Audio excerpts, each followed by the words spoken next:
attaque le Mali. Et les premiers pays concernés sont bien sûr ceux de la Confédération de l'Alliance des États du Sahel. Car en vertu des accords militaires qui lient désormais ces trois pays, le Mali, le Burkina et le Niger, quand on attaque le Mali, c'est le Burkina et le Niger qu'on a attaqué. Mais ce que les Africains ne voient pas, c'est que la Confédération de l'Alliance des États du Sahel est la muraille. C'est la forteresse protectrice de toute l'Afrique noire. C'est toute l'Afrique subsaharienne qui est attaquée à travers le Mali, le Burkina et le Niger. C'est le bouclier de la civilisation négro-africaine qui est attaqué. Par conséquent, il doit y avoir une alerte générale des peuples noirs. Il doit y avoir une alerte générale de tous les pays d'Afrique subsaharienne. Car si le Mali, le Burkina et le Niger, c'est-à-dire la forteresse de l'Afrique noire, s'effondrent, c'est terminé pour les Africains.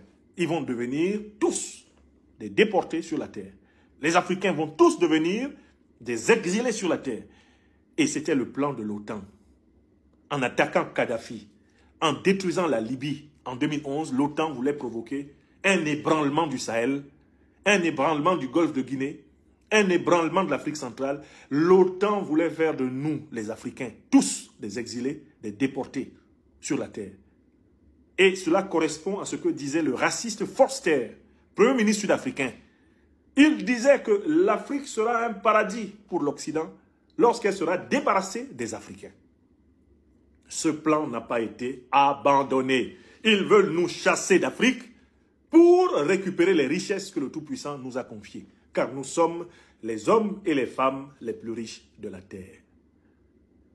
C'est parce que l'Afrique est le continent le plus riche de la Terre que le mythe d'une Afrique sans les Africains prospère dans les officines criminelles des impérialistes et des néocolonialistes d'Occident et d'Orient. Vous êtes assis en Côte d'Ivoire, au Sénégal, avec les aventuriers ambigus qui gouvernent ce pays aujourd'hui. Vous êtes assis au Bénin, vous êtes assis au Togo, vous êtes assis au Cameroun, vous êtes assis au Tchad, vous êtes assis en Centrafrique, en République démocratique du Congo, au Gabon, en Guinée équatoriale. Vous êtes assis dans tous ces pays-là qui ne sont pas en première ligne de l'offensive d'Al-Qaïda et l'État islamique et vous pensez que ça ne vous concerne pas. Alors que là, c'est la guerre contre l'Afrique noire qui est lancée. Ils veulent que nous, les Africains, nous soyons des exilés, des réfugiés, des boat people, que nous soyons des naufragés de la terre et que eux, ils exploitent notre continent et en fassent leur paradis. C'est ce que disait Forster. Et la stratégie de déstabilisation engagée par l'OTAN en Libye en 2011 n'est rien d'autre qu'une stratégie de déportation des Africains hors de l'Afrique. Ce sont eux qui provoquent toutes les guerres, qui chassent les Africains d'Afrique. Les guerres qui poussent les Africains à se suicider sur les routes du Sahara, à se noyer dans la Méditerranée, à mourir à la frontière mexicano-américaine. Les guerres qui poussent les Africains à aller faire porti-porta au Moyen-Orient.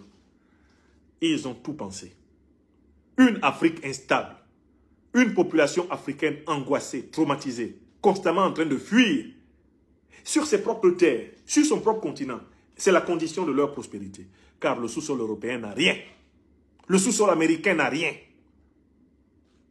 Il faut donc que les Africains qui ont le sous-sol le plus riche de la terre soient chassés de leur sol. Qu'ils soient des étrangers sur leur propre terre. Comme on le voit avec les déguerpis par Ouattara, le vassal en Côte d'Ivoire. Donc, attention. Afrique, c'est une guerre qui est déclarée contre toi. Pendant que tu penses que c'est une affaire entre le Mali et les soi-disant djihadistes, Afrique, c'est toi qui es attaqué.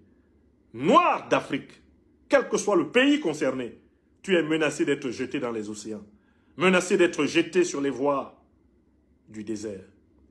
Tu es menacé d'être expatrié et apatride sur toute la terre.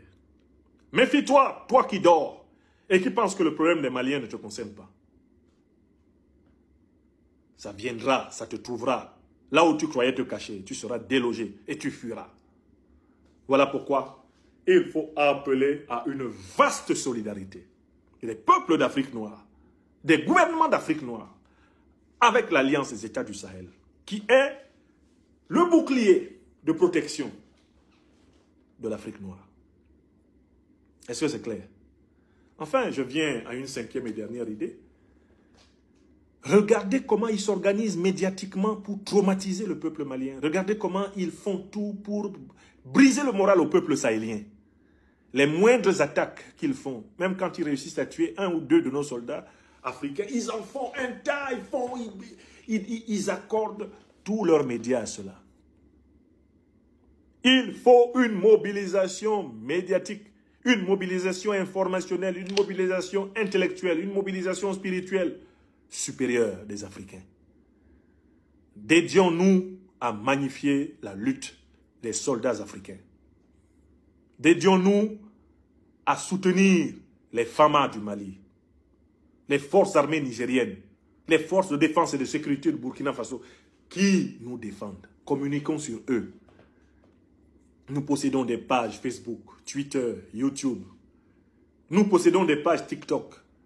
Privilégions la valorisation de la résistance de notre peuple, le réarmement moral de l'Afrique contre la barbarie. Soyons tous des communicants de la résistance africaine, où que nous soyons sur la planète. Que chacun se lève chaque matin en disant « Qu'ai-je fait pour l'Afrique? Qu'ai-je fait aujourd'hui ?» Arrêtons de penser que le miracle viendra des autres. Chacun d'entre nous est le miracle. Chacun d'entre nous est le potentiel. Chacun d'entre nous est la promesse. Vous avez vu comment ils s'organisent? Jeune Afrique, au service des criminels qui ensanglantent le Mali. RFI, France 24, TV5, BBC, CNN, tout ce monde-là. Entre-temps, que font les médias officiels du Cameroun, de la Guinée équatoriale, du Gabon, de la République démocratique du Congo, du Centrafrique?